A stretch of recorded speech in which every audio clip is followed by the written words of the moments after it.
জাহাপানা জাহাপানা জাহাপানা জাহাপানা। আরে কি হলো কি তোমার উজির?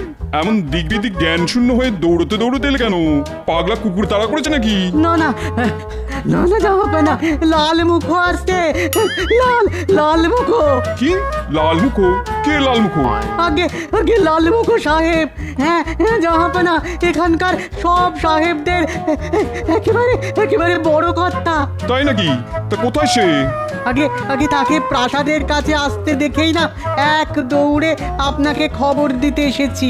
এখন এখন কোথায় বলতে পারবো না, তবে তবে লাল মুখোটা এসে পড়লো বলে। গুড মর্নিং নবাব বাহাদুর। সুপ্রভাত সুপ্রভাত। গুড মর্নিং সাহেব। সুপ্রভাত। তা বসতে আজ্ঞা হোক সাহেব। গুড, হ্যাঁ good, very good, very comfortable. তা এবার বলো সাহেব, কি প্রয়োজনে এসেছো? সাহেব সাহেব একটু একটু ঠান্ডা শরবত বলি।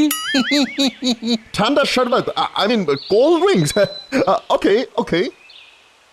By the way Nawab Bahadur, আপনি কি যেন বলিতেছিলেন? আপনি কি জানতে চান যে আমি কি প্রয়োজনে আসিয়াছি? হ্যাঁ মানে জানলে বড় সুবিধা হয়। No need no need, I mean তাহার কোনো প্রয়োজন নাই। বিকজ আজ আমি আপনার কাছ হইতে কিছু চাহিতে আসি নাই, আমি আজ আপনাকে কিছু দিতে আসিয়াছি। তুমি আমাকে কিছু দিতে এসেছো? বহুত খুব বহুত খুব বহুত খুব। কি সৌভাগ্য আমার। তা সাহেব কি দিতে এসেছো? Wait man, wait wait, just take it, just take it. ইহা ধরো। ওরে বাবা, এ তো পকেট ঘড়ি। তোমার ইয়াকে কি বলো আমি জানি না, বাট আমরা ইউরোপিয়ানরা ইহাকে বলি পেরিগল রিপিটার। বেশ কিছুদিন আগে ইউরোপে ইহা আবিষ্কার হইয়াছে। হ্যাঁ সাহেব, এই তোমারই মতন এক সাহেবের মুখ থেকে আমি তার কথা শুনেছি। তা এটা কি আমাকে দিয়ে দিলে?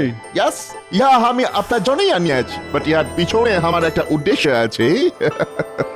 তোমরা আই মিন ইন্ডিয়ানরা টাইম আনিয়া কোনো কাজ করিতে পারে না।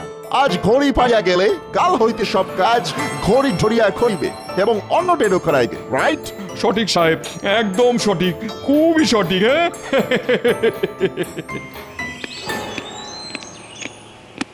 চট করে এই ঠান্ডা শরবতটা খেয়ে নাও সাহেব। Good drinks. Okay, see you again, bye bye. যাও যাও যাও উজির, সাহেবকে গাড়ি অব্দি এগিয়ে দিয়ে এসো। যাও যাও। এসো এসো সাহেব এসো।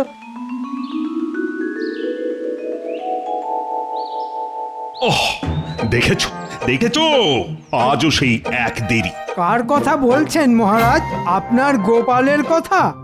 রাজসভায় দেরি করে আসা ওর তো রোজগারের ব্যাপার। না না না না না, রোজগারের ব্যাপার বলে ছেড়ে দিলে তো চলবে না।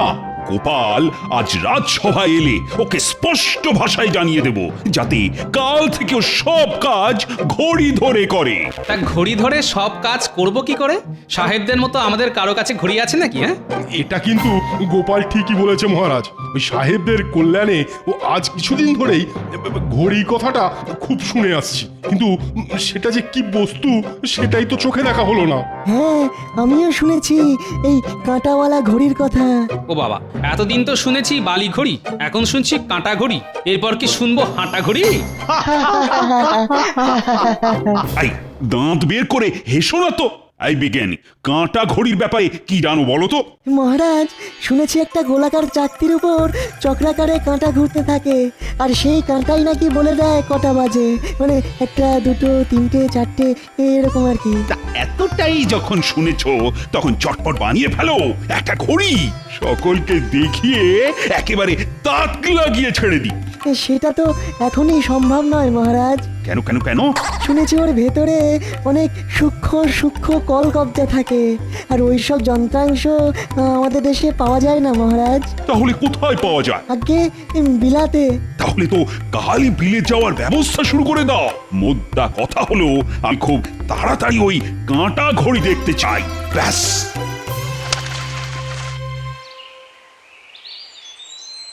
তা বিজ্ঞানী কালকেই চললে? হ্যাঁ গোপাল, কালকেই আমার যাত্রা শুরু। জানি না কবে ফিরবো। বিলাত তো আর এখানে নয়, সে তো 7 সমুদ্র 13 নদীর পারে। তবে বিলাতে গেলে কত কিছু শিখে আসতে পারবে তুমি বলো তো? হ্যাঁ, তা অবশ্য ঠিক। একজন বিজ্ঞানী হিসেবে সেটা আমার কাছে মহা লাভ। তাহলে দুগ্গা দুগ্গা করে বেরিয়ে পড়ো।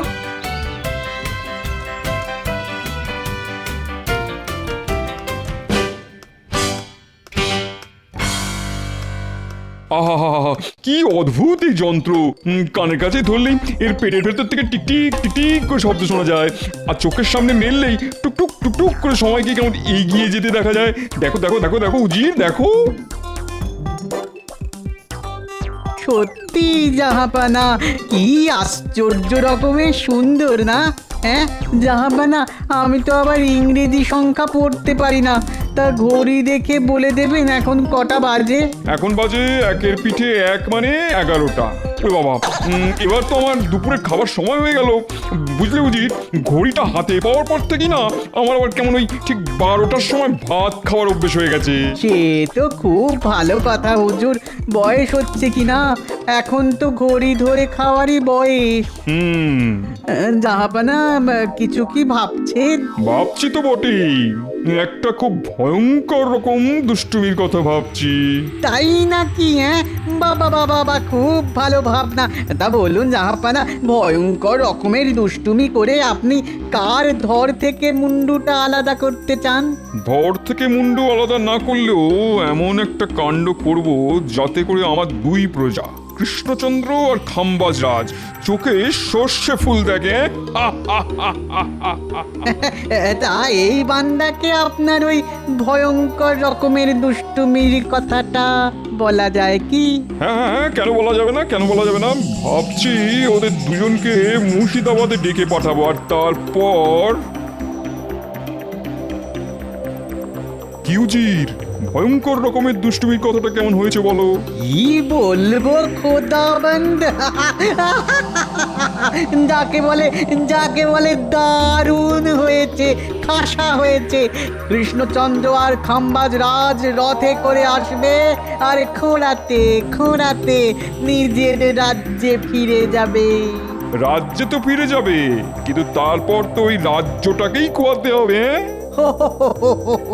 দারুণ দারুণ হবে, দারুণ। কিন্তু কিন্তু খোদাবন্দ। কি হলো?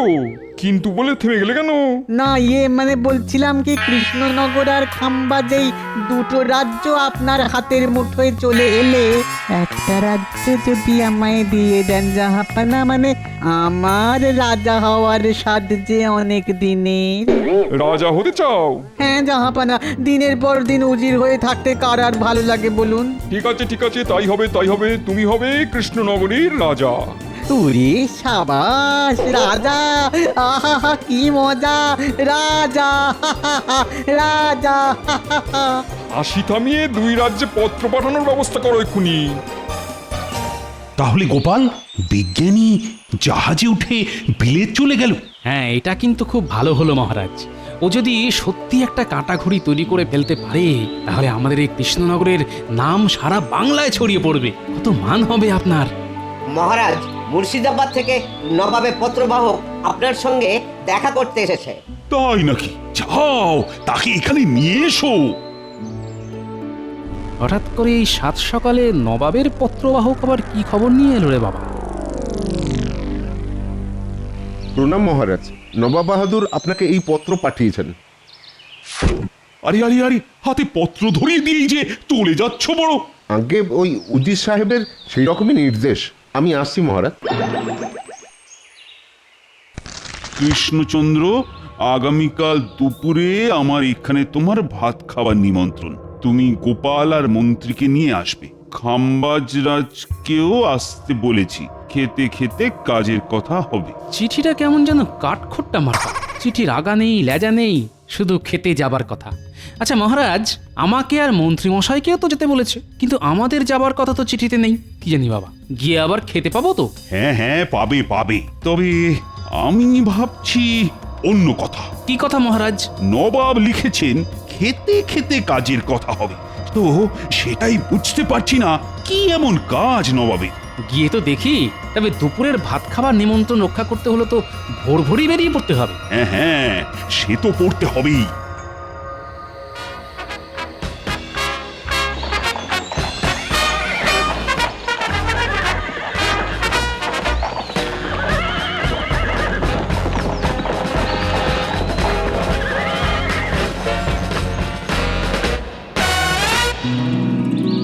বাবা, এ তো তো এলাহি আয়োজন। গোপাল গোপাল এখনই খাবারে হাত দিও না, ঘড়িতে ঠিক 12টা বাজলেই খাওয়া শুরু হবে। ঘড়িতে ঠিক 12টা বাজার মানে? ও সে কথাটা তো বলতেই ভুলে গেছি।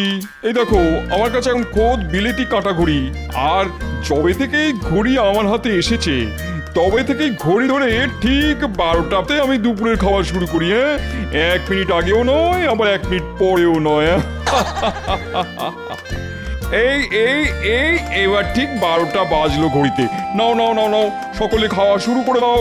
ও এবার বুঝতে পেরেছি, খাওয়ানোটা একটা অছিলা, আসলে ফলাও করে বিলেতি কাঁটা ঘড়িটাই দেখানো উদ্দেশ্য। আজ তোমরা আমার এখানে খাচ্ছ, কিন্তু 15 দিন পরে আমি তোমাদের ওখানে ভাত খেতে যাব। হ্যাঁ, প্রথমে যাব কৃষ্ণনগরে, তারপর যাব খাম্বাজ রাজ্যে। কেমন? এ তো আমার সৌভাগ্য জাহাপানা। সৌভাগ্য কি দুর্ভাগ্য তা জানি না, তবে আমি খেতে বসবো ঘড়ি ধরে ঠিক 12টায়। 1 মিনিট আগে বা পরে আমার খাবার দিলে কিন্তু চলবে না। সেটা কি করে সম্ভব হুজুর? আপনার কাছে ঘড়ি আছে কিন্তু আমাদের কাছে তো নেই। ওসব কোনো কথা আমি শুনবো না। ঠিক 12টায় আমার খাবার না এলে আমি কিন্তু তোমাদের কাছ থেকে রাজ্য কেড়ে নেবো, বুঝলে? ছেলে মেয়ের হাত ধরে তখন পথে বসতে হবে আপনাদের। হায় ভগবান, এ কি পরীক্ষায় পড়লাম রে বাবা। ও হ্যাঁ, আরেকটা কথা, ঠিক সকাল 9টায় আমার জল খাবার চাই। কে কৃষ্ণচন্দ্র, তুমি কিছু বলো? চেষ্টা করব জাহাপানা। না দিতে পারলে 1 বস্ত্রে রাজ্য ছেড়ে চলে যাবে। জাহাপানা, এভাবে আমাদের নিমন্ত্রণ করে এনে সামনে ভাতের থালা সাজিয়ে দিয়ে রাজ্যপাট কেড়ে নেবার কথা বলছেন। ঠিক হয়েছে, এবারে ঠেলা সামলাও মহারাজ। নবাব যদি তোমাকে সিংহাসন থেকে হটিয়ে দেন, তাহলে নবাবের হাতে পায়ে ধরে ওই সিংহাসনে আমি বসবো। হ্যাঁ, তা বুদ্ধির ঢেকি গোপালচন্দ্র, তুমি কিছু বলো। মহারাজের হয়ে আমি কথা দিয়ে যাচ্ছি, আমাদের হয়তো কাঁটা ঘড়ি নেই, কিন্তু ঠিক সময়তেই আপনাদের জল খাবার আর দুপুরের খাবার পৌঁছে যাবে। ঠিক তো গোপাল? গোপাল কখনো বাজে কথা বলে না হুজুর, সে যা বলে ভেবেচিন্তেই বলে। বটে, আমার সঙ্গে টক্কর দিতে চাইছো তো? ঠিক আছে, দেখা যাবে। সে তো সময়কালে দেখা যাবেই হুজুর। টক্করে আমরা হারলে আপনি আমাদের রাজ্য কেড়ে নেবেন, কিন্তু জিতলে কি হবে? 3 বছরের খাজনা মুকুব আর 300 বিঘা ধান জমি পাবে। নবাবের জয় হোক। নিন মহারাজ, এখন তাহলে প্রাণ ভরে খাওয়া যাক। আহা, কোপ্তা, কালিয়া, পোলাও।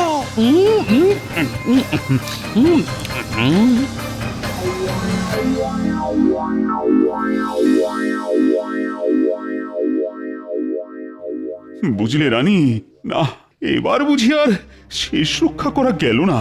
কি করে যাবে মহারাজ? আমি তো ভেবেছিলাম নবাব বাহাদুরের হাতে পায়ে ধরে সব কিছু মিটিয়ে নেব, কিন্তু গোপালের ওই চ্যাটাং চ্যাটাং কথাই তো সব গন্ডগোল করে দিল। আচ্ছা মহারাজ, আপনি এত চিন্তা করছেন কেন বলুন তো? গোপাল তো নবাবের সামনেই বলেছে কিছু একটা করবে। দেখুন রানীমা, মুখে করা আর কাজে করে দেখানোর মধ্যে না অনেক তফাৎ আছে। মন্ত্রী কিন্তু ঠিক কথাই বলছে রানী। নবাবের কাছে আছে কাঁটা ঘড়ি, আর আমাদের কাছে কি আছে?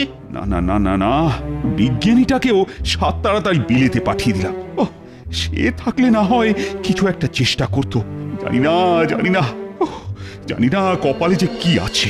তোমার কপালে দুঃখ আর আমার কপালে রাজসুখ। হ্যাঁ,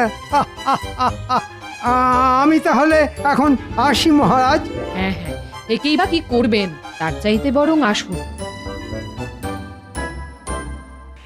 আচ্ছা রাজ্যতীষী, একটা দিনকে কিভাবে ভাগ করা হয়? মানে তোমাদের জ্যোতিষ বিজ্ঞান কি বলে? জ্যোতিষ বিজ্ঞান হলো জ্যোতির্বিজ্ঞানের একটা অংশ, আর এই জ্যোতির্বিজ্ঞানে একটা দিনকে 8টা প্রহরে ভাগ করা হয়। মানে 24 ঘন্টায় একটা দিন হলে একটা প্রহরের মেয়াদকাল 3 ঘন্টা। আচ্ছা, প্রহর তো শুরু হয় সকাল 6টায় সূর্যোদয়ের সাথে সাথে, তাই তো? একেবারে ঠিক। শেষ হয় সকাল 9টায়, আর এর পরেই দ্বিতীয় প্রহরের শুরু বেলা 12টায়। মানে দ্বিতীয় প্রহরের ঠিক শেষ লগ্নে সূর্যদেব থাকেন মধ্য গগনে, মানে একেবারে মাথার ওপর। তাই সেই সময় মাটিতে উল্লম্বভাবে থাকা কোনো মানুষ বা বস্তুর ছায়া মাটিতে পড়ে না। ঠিক বলেছ। এরপর তৃতীয় প্রহরের শুরু। সূর্যদেব পশ্চিম দিকে হেলতে শুরু করেন। বুঝতে পেরেছি। এর পরের অঙ্ক তো জলের মতো সোজা। তৃতীয় প্রহর শেষ হয় 3টের সময়, আর সন্ধে 6টায় সূর্যাস্তের সাথে সাথে চতুর্থ প্রহরের শেষ। তারপর রাতের 12 ঘন্টায় আরো 4টে প্রহর। সত্যি রাজ্যতীষী, কত কি যে আজ তোমার কাছ থেকে জানতে পারলাম। সত্যি কথা বলতে কি গোপাল, এসব যত জানবে ততই অবাক হয়ে যাবে। আজ তাহলে আমি উঠি। হ্যাঁ হ্যাঁ, এসো এসো এসো।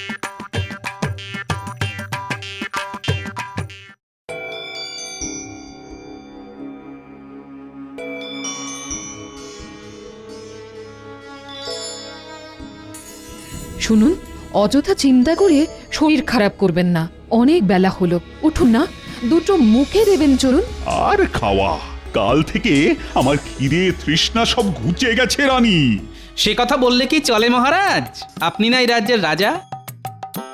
যান, খেয়ে দিয়ে ভালো করে বিশ্রাম নিন। আমি বলছি, নবাব বাহাদুর এসে ঠিক সময় মতোই জল খাবার আর ভাত পাবেন। বলছো গোপাল? হ্যাঁ রানীমা।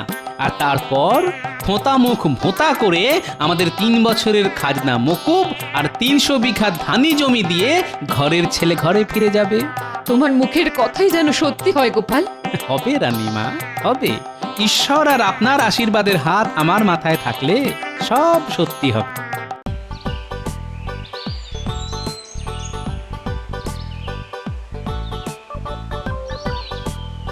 সবে সূর্য উঠল, মানে প্রথম প্রহরের শুরু। তার মানে এখন সকাল 6টা। কঞ্চির ছায়া যেখানে শেষ হচ্ছে সেখানে একটা দাগ দিয়ে রাখি। এরপর থেকে এই দাগটায় সূর্যের ছায়া এসে পড়লে বুঝতে হবে সকাল 6টা বাজে। এবার বসে থাকতে হবে সূর্যি মামা কখন মাথার উপর চড়ে।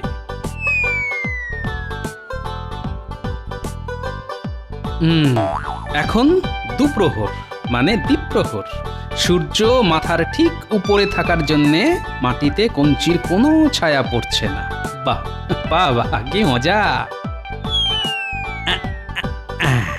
এই মাপটা তাহলে গিয়ে দাঁড়ালো 6টা থেকে 12টার মাপ। আর এই মাপটাকে অর্ধেক করলেই পেয়ে যাব সকাল 9টা।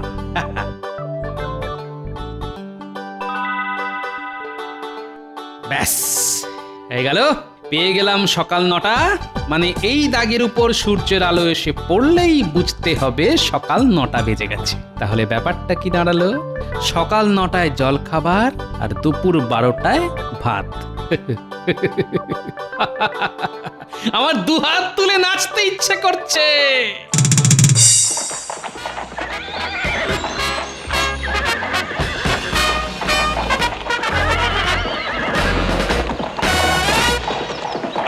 আসুন আসুন নবাব বাহাদুর, আসুন। বুঝলে কৃষ্ণচন্দ্র, তোমার এখানে 9টায় জল খাবার খাবো বলে মাঝরাতেই মুর্শিদাবাদ থেকে বেরিয়ে পড়েছি। খুব ভালো করেছেন জাহাপনা। আসলে এ তো আপনারই বাড়ি, তাই না হুজুর? এখনো হয়নি, তবে হতে আর কতক্ষণ? তা গোপালকে দেখছি না কেন? গোপাল কবেই হয়েছে, দেখুন গে, সে হয়তো এখনো কাঁথা মুড়ি দিয়ে ঘুমোচ্ছে।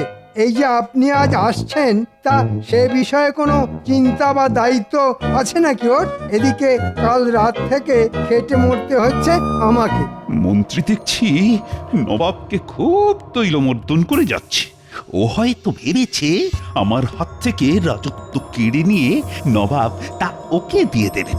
সত্যি মানুষ যে কত স্বার্থান্বেষী হতে পারে।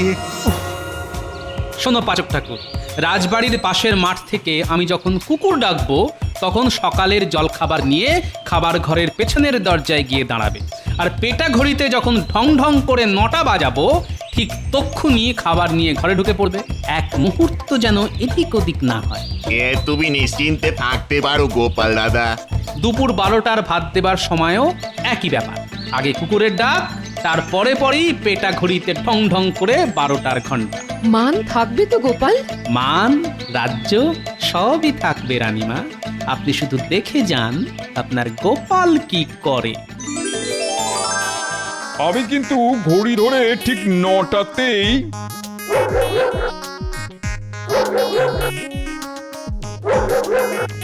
9টা আসতে আর ঠিক 2 মিনিট বাকি।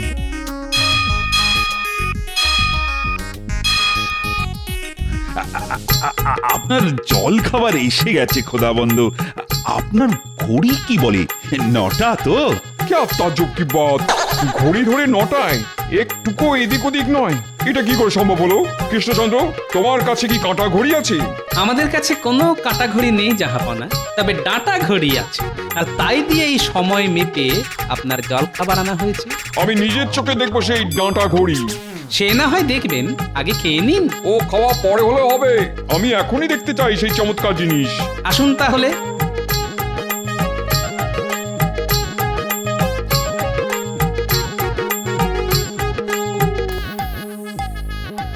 এই দেখুন, ডাঁটা ঘড়ি। মাটিতে একটা ডাঁটার মতো সোজা দেখতে কঞ্চি পোতা রয়েছে। সূর্যের আলোয় মাটিতে কঞ্চির ছায়া পড়ছে, আর তাই দেখেই আমি বুঝতে পারছি কখন কটা বাজছে। আচ্ছা বলুন তো জাহাপনা, সূর্য কখন ঠিক মাথার উপর থাকে? 12টায়। আর তখন মাটিতে কঞ্চির কোনো ছায়া পড়বে না দেখে আমি বুঝে যাব যে আপনার ভাত খাবার সময় হয়েছে। কি জাহাপনা, ঠিক বললাম তো? চমৎকার চমৎকার, অতীব চমৎকার। কৃষ্ণচন্দ্র, এই তোমার 3 বছরের খাজনা মুকুব আর 300 বিঘা ধান জমি পাবে তুমি। আর গোপালের এই বুদ্ধির জন্য ওকে আমি পুরস্কার দেবো। বলো গোপাল, কি চাও তুমি? যা চলো, গোপাল এবারেও কায়দা দিয়ে ময়দা মেখে দিল। আমাকে যদি কিছু দিতেই চান তাহলে বলি, খাম্বাজরাজ যদি ঘড়ির সময় ধরে আপনাকে জল খাবার আর ভাত দিতে না পারেন, তাহলে আর দুর্বুদ্ধি খাটিয়ে ওর রাজ্যটা কেড়ে নেবেন না জাহাপানা। গোপাল, তুমি এত মহৎ, ঠিক আছে তাই হবে, তবে কিছু তো একটা নিতেই হবে। এই নাও আমার মতির হার।